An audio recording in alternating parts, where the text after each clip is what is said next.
Welcome to another deep dive. Today we're going to be looking at something that's pretty relevant, I think, to a lot of people. The intersection of faith and politics. Yeah. We're looking at a sermon excerpt based on Timothy 2.1 and 2. It's a passage from the Bible, Right. and it offers a surprisingly timely perspective on how we should be engaging with those in power. Yeah.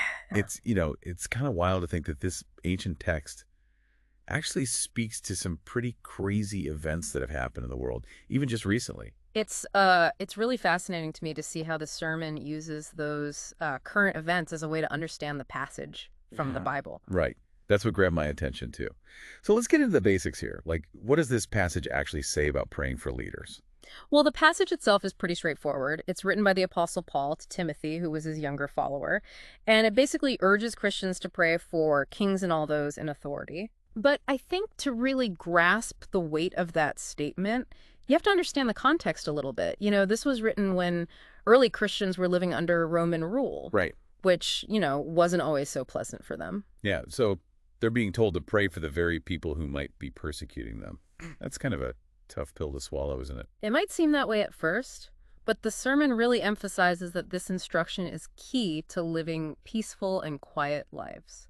Okay. I mean, think about it. If you're constantly afraid, fearing for your safety or your freedom, it's pretty hard to focus on anything else, let alone live a life of faith. I see the logic there. Yeah. But how does this ancient advice apply to us today? Most of us, thankfully, aren't facing that kind of direct persecution, at least not in the same way. Yeah, and that's where those recent events come in. The sermon uses the situation in Afghanistan after the U.S. withdrew Oh, wow. as a really stark example. I mean, you think about it, all of a sudden, Christians in Afghanistan found themselves in a very different and, precarious position under the Taliban rule. And the sermon also mentions Syria and Lebanon, where you see similar instability that has led to the persecution of certain groups. Wow. It is, it's kind of scary to think how quickly things can change. Yeah.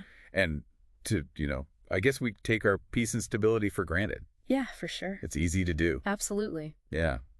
So the sermon, basically, it's calling us to action then, to be praying for wise and just leadership, the kind that actually leads to that stability. Right. And benefits everyone, not just, a select few. Exactly. It's not just about personal safety. It's about creating a society where everybody can thrive. Right. Yeah, I like that. So praying for leaders, it's not just some nice gesture. It's about actively trying to shape the kind of world we want to live in. for sure. Now, there's another part of this sermon that really caught my eye. It talks about obeying the government, but then it also mentions that there are limits to that obedience. Mm.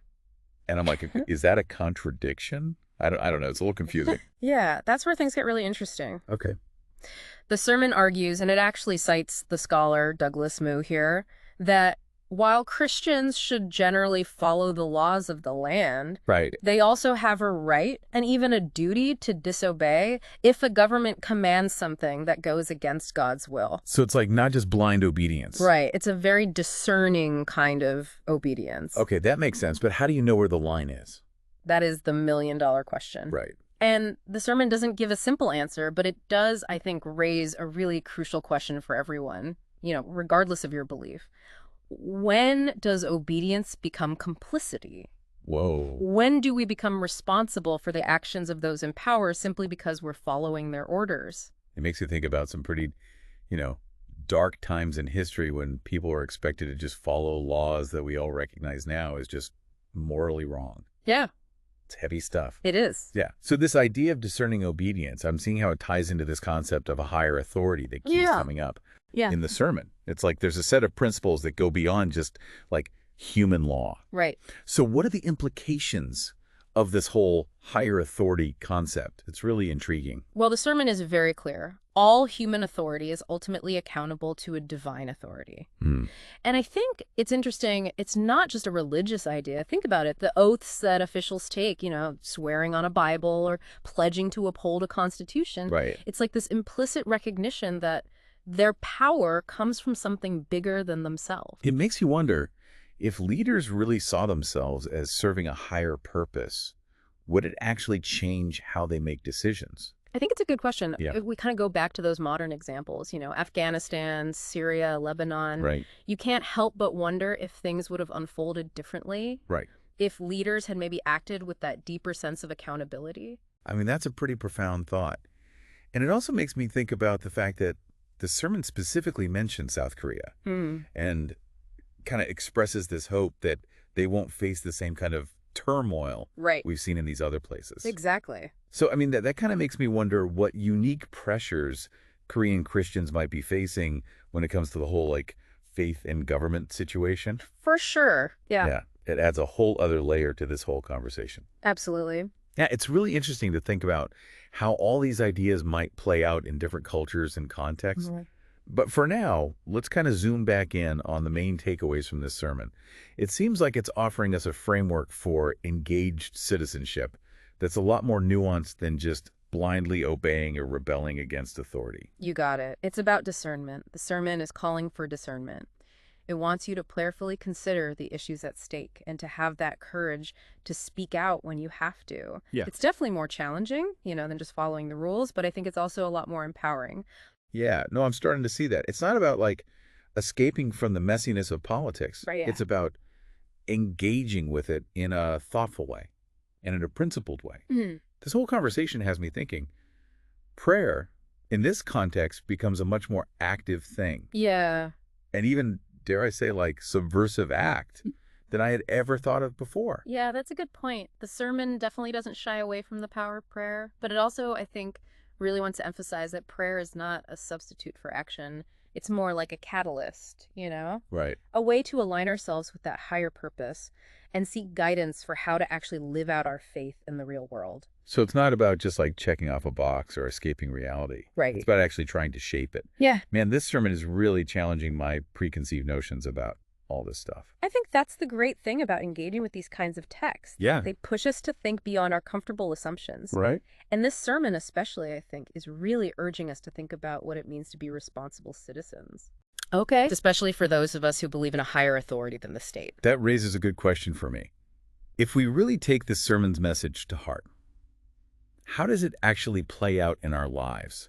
What does it actually look like to be an engaged citizen in this way? Yeah, well, the sermon doesn't give us a specific list of things to do, Right. but it does offer, I think, some guiding principles. It reminds us that we all have a responsibility to engage with the political sphere in some way. Okay. Whether we like it or not, the decisions that these people in power are making, they affect our lives. Oh, sure. And we can't just sit around and be passive bystanders. It is easy to get overwhelmed, Yeah. Or disillusioned by politics, and you just want to tune it all out. Right. But this sermon is calling for us to actually step up, not step back. Exactly. It's also encouraging us, I think, to think critically about the relationship between our own personal beliefs and the laws of the land. Okay. Like, where do those two things line up? Where do they maybe conflict? Right. And what do you do when those conflicts come up? It's a call to be informed, be engaged, and be willing to stand up for what we believe in, even when it's hard. That takes courage, man. It's so much easier to just go with the flow. Way easier. But I feel like there's a deeper strength that comes from living in alignment with your convictions. Absolutely. And the sermon reminds us that real authority ultimately rests with something bigger than any human government. Right. Whether you believe in God or simply some universal principle of justice, I think this idea can be a really powerful source of both comfort and motivation. Right. Especially when things feel politically turbulent or uncertain. It's a good reminder that there's a bigger picture. Yeah. A higher standard that we can all try to aim for, no matter what our political affiliations are. Exactly. It's a message that resonates across cultures and across time. Totally. And it can empower us to be those active and informed citizens working towards a more just and compassionate world. Man, this deep dive has been really thought-provoking. I feel like it's challenged me to think about my role as a citizen in a way I never have before. Good. But it kind of leaves us with a lingering question that I think is worth pondering. Does praying for leaders really make a difference?